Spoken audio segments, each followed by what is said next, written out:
pamalandong sa pulong sa Dios sa kabuntagon. Sliced bread, dawata ug kana ang pulong sa Ginoo. Maayong buntag kaninyong tanan nga naminaw karon sa kahanginan nining maong adlaw, mamalandong kita sa Ebanghelyo ato kining kutluon gikan sa Ebanghelyo ni San Lucas uluhan 13 mga tudling 10 ngadto sa 17. Naghisgot kini mahitungod sa usa ka babae nga nagtikubo o usa ka babae nga nabuktot og sakit siya sulod sa 18 ka tuig. Nagantos siya sa maong balatian. Unya dili siya makatuyhad tungod kay nagtikubo siya, nadaot ang iyang buko-buko busa na buktot siya. Sa pagkakita ni Jesus sa maong babae, naluoy siya o iyang giayo ang babae nga nagmasakiton, kitapion ang iyang kamot sa babae ug diya nakatuyhad ang babae ug gidayeg niya ang Dios. Nagpasalamat siya sa Dios tungod sa kaayuhan, tungod sa milagro nga iyang na sinati, naayo siya sa iyang pagkasakit o naulian ang iyang pagkabuktot. Gidayeg niya og nagpasalamat siya sa Ginoo. Apan sa laing bahin usab ang mga opisyal sa sinagoga nangasuko kang Hesus, no?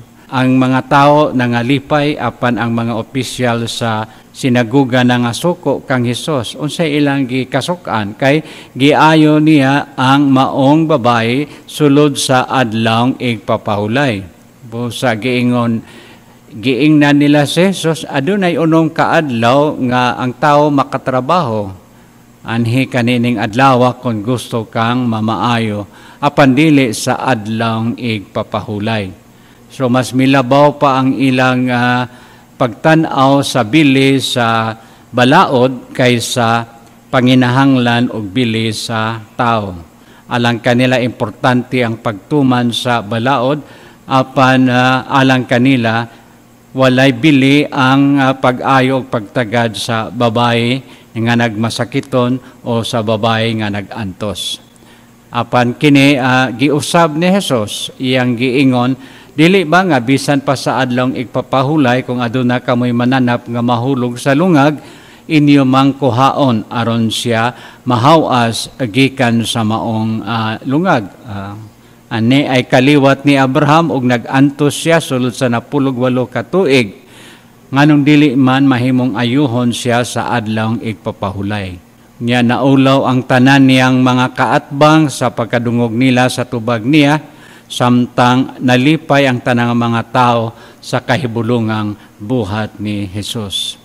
Ang mga pag-ayo ni Jesus nagapadayag nga ang Dios naghari na dinhi sa atong taliwala. Ang pag-ayon niya sa mga masakiton, nagpasabot sa kadaugan taliwala sa sala, sa kadaugan batok sa kadautan. Kining babae nagasimbolo sa kasakitan o pag-antos, kitang tanan dili buktot apan ay mga luna sa atong kinabuhi, na ay luna sa atong kaugalingon, diha ba sa atong kalag ug diwa nga nabugatan tingali o kaha nabuktot kita sa dugay-dugay nga panahon.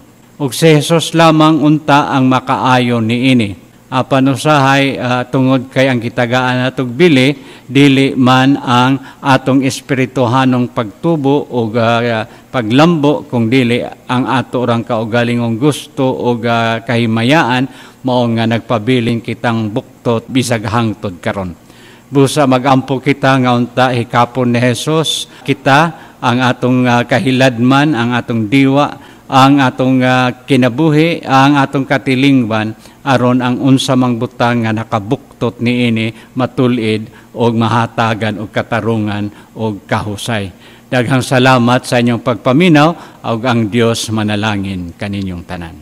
Sliced bread, dawata ug kana ang pulong sa Ginoo.